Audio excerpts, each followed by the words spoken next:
నీ నిమిత్తము శాపాన్ని ఆశీర్వాదకరంగా మార్చాడు కనుక నీ నిమిత్తము నా నిమిత్తము అంత ప్రేమ చూపిన ప్రభువుకి మనం ఆయన నిమిత్తము ప్రభు కొరకు జీవించడానికి కంకణం కట్టుకోవాలి.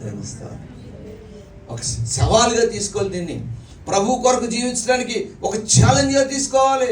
ఏదో ఆషామాషిగా ప్రభుని వెంబడించడం కాదు. I want to live for the Lord. ప్రభు కొరకు నేను జీవించాలి.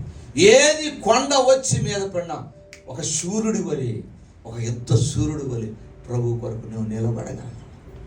అటువంటి యుద్ధ శూరులైన వారు పరిశుద్ధ గ్రంథంలో కనబడుతున్నారు.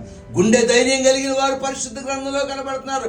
దిట్ట కలిగిన వారు పరిశుద్ధ గ్రంథంలో కనబడుతున్నారు. పిరికితనం తీసివేసుకొని గుండె ధైర్యం కలిగి శూరులైన వారు ప్రభు కొరకు నిలబడేవారు పరిశుద్ధ గ్రంథంలో. ఈ కడవరి దినాల్లో నువ్వు నేను అటువంటి శూరుడు వలె ప్రభు కొరకు నిలబడాలి. దేవుని స్తోత్రం. దేవుని నిమిత్తము ఇతరులకు సేవ చేయటము, ఆయన మహిమ కొరకు జీవించడం నేర్చుకోవాలి. దేవుని స్తోత్రం. హల్లెలూయా. దేవుని నిమిత్తము నీతిగా, పవిత్రతగా, పరిశుద్ధతగా జీవించడం నువ్వు నేర్చుకోవాలి.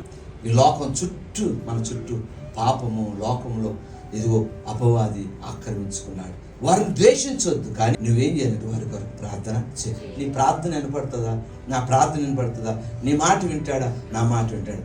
నిశ్చయముగా నీ ప్రార్థన ఆలకించబడదు. జకర్యా దంపతులు ప్రార్థన చేసి చేసి ముసలోళ్ళు అయిపోరు. ఇక సేవకుడే, యాజకుడే, ప్రభువా పిల్లలు దయచి అన్నాడు. చేసి చేసేసి ముసలోళ్ళు అయిపోరు. యథా ప్రకారం, అలవాటు ప్రకారం దేవుని ఆరాధించడానికి మందిరం వెళ్తే దేవుని దూత చేసి, జకర్యా నీ ప్రార్థన వినబడింది. ఎలాంటి పుట్టాడైన పిల్లోడు? ప్రభువు గురించి సాక్ష్యం చెప్పే యోహాను పుట్టాడు. ఒక 2 సంవత్సరాల ముందు పుట్టినా, 2 సంవత్సరాల అలా తర్వాత పుట్టినా ప్రభు యొక్క ప్రణాళిక నెరవేర్చబడదు. ఏ సమయంలో దేవుడు దేని వాళ్ళు దాన్ని నీకు నాకు ప్రభు అందిస్తాడు. దేవుని స్తోత్రం. కంగారు పడద్దు. నీవు స్థిరంగా ఉండు. కోల్పోయిన దానికి 2 ఆశీర్వాదం ప్రభు ఇస్తాడు. ఆయన బిడవ జీవితాడు. 2 కాదండి. అసలు నువ్వు సమృద్ధి అంటే ఎలా ఉంటుందంటే పొంగి పొరలే అనుభవం. ఇంకా చెప్పాలంటే గ్లాసులో నీళ్ళు వేసావు అనుకోండి, సగం ఉంటే ఖాళీ కనపడదు, ఫుల్ అయితే నిండి కనపడదు, ఇంకా నీళ్ళు అయితే ఏమవుతుంది?